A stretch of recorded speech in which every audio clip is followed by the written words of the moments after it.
This is Reginald Armstrong of the World Baseball Network. What follows is a spoken reflection, a companion to the written feature titled Pay to Play, College Baseball and the NCAA's New Economy of Visibility. It is a commentary, not just on the game, but on its shifting soul. From NIL power plays to portal dynamics, this is a look at what has changed, what has endured, and what we risk forgetting.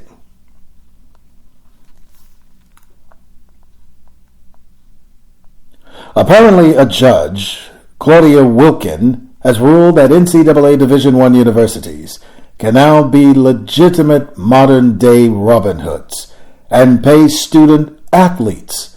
On June 6, 2025, she approved the House versus NCAA settlement, a federal court decision that fundamentally reshapes the NCAA's amateurism model. No more scholarship caps, a new structure for revenue sharing, and perhaps most notably, the creation of a name, image, and likeness clearinghouse for NIL deals exceeding $600, for transparency, of course.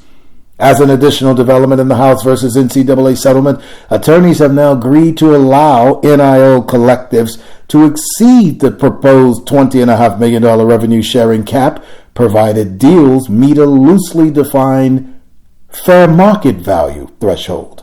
This adjustment effectively softens the cap and reopens the door for high-dollar NIL arrangements, particularly among power programs with deep-pocketed boosters.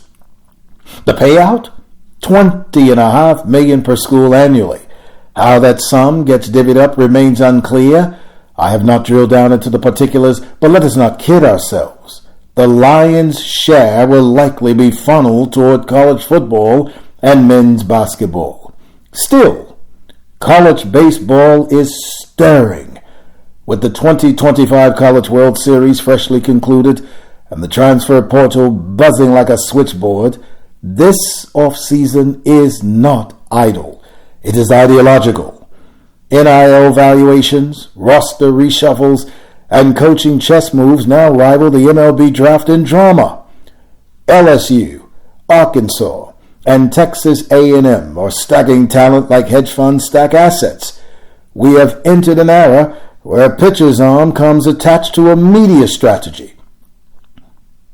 Dylan Loy, a lefty who pitched in Tennessee's College World Series Finals and SEC title game, Loy opted to transfer to Georgia Tech rather than go pro, likely weighing brand development and NIL upside against draft uncertainty.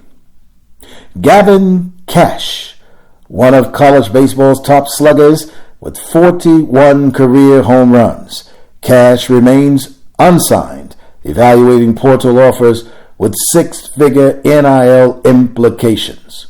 Brady Neal, LSU's promising catcher, entered the portal post-surgery and has since committed to Alabama. His stat line, .276 batting average, .48 on base, .578 slug with 9 home runs, suggests future draft appeal, but his decision to stay collegiate ensures medical recovery, visibility, and a fresh start under Alabama's rebuild.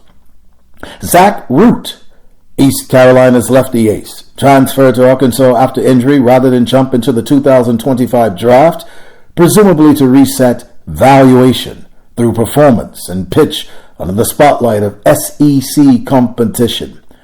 Jason Torres, Miami's injured first baseman, committed to Alabama, choosing legacy, rebuild, over uncertain draft slotting. Connor O'Neill, a senior catcher drafted in the 9th round by the Dodgers. O'Neill received a paltry $2,500 signing bonus. Meanwhile, unsigned collegians are fielding NIL deals at 10 to 40 times that. It is a reversal of the path once considered inevitable. These are not isolated cases. They are proof points.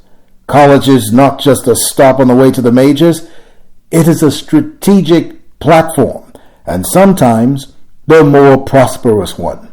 That in turn reawakens the long-standing tension around Title IX, as questions of equitable access and compensation intersect with economic realities. Revenue sports will drive the bulk of distribution, but fairness, that depends on who's holding the purse strings and the mic. Even Dabo Swinney, Clemson's head football coach and a symbol of collegiate consistency, recently dismissed the playoff structure as doomed to blow up in 5 years. His frustration did not end there. It echoed the silent groan of coaches and traditionalists who see NIL, the portal, and the new power dynamics as a departure from collegiate soul, not an evolution. And I get it. I have long believed that athletes, true student athletes, deserved stipends, even a slice of their NIL. But now we are staring down a landscape where kids not old enough to legally toast a win in some states will earn more than seasoned professionals, teachers, lawyers, even broadcasters. When that level of income arrives before the diploma, it alters incentives and confuses identity. The most troubling part? Athletes may now weigh whether to go pro at all. The path to prosperity for many was the draft. Suiting up at the highest level was not just a dream. It was survival strategy. But now, campus can be more lucrative than rookie ball. College is not just a proving ground. It has become a platform and increasingly a destination. I still miss the voices of Keith Jackson and Chris Schenkel. I miss when athletes stayed 4 years on balance, honoring the name on the front of the uniform as much as the one on the back. When a college athlete's story began at freshman orientation and did not end until graduation caps flew. As a lifelong USC Trojan supporter since 1973, I remember when the band struck up Conquest, the Cardinal and Gold pageantry unfolded, and Saturdays felt like sacred ritual, rooted in rhythm, pride, and continuity. The culture was not curated, it was lived. Today, athletes hop universities like we change socks. Only now, they are paid legally, openly, and no longer through booster laundering. You might call this progress. You might call it overdue. But let us not pretend there hasn't been a cost. Something rooted, something rhythmic, something undeniably collegiate has been quietly traded for something transactional. And as college baseball recalibrates, with expanded rosters, NIL money chasing exit velocity and ERA, and players weighing pro dreams against collegiate branding, we stand at a threshold.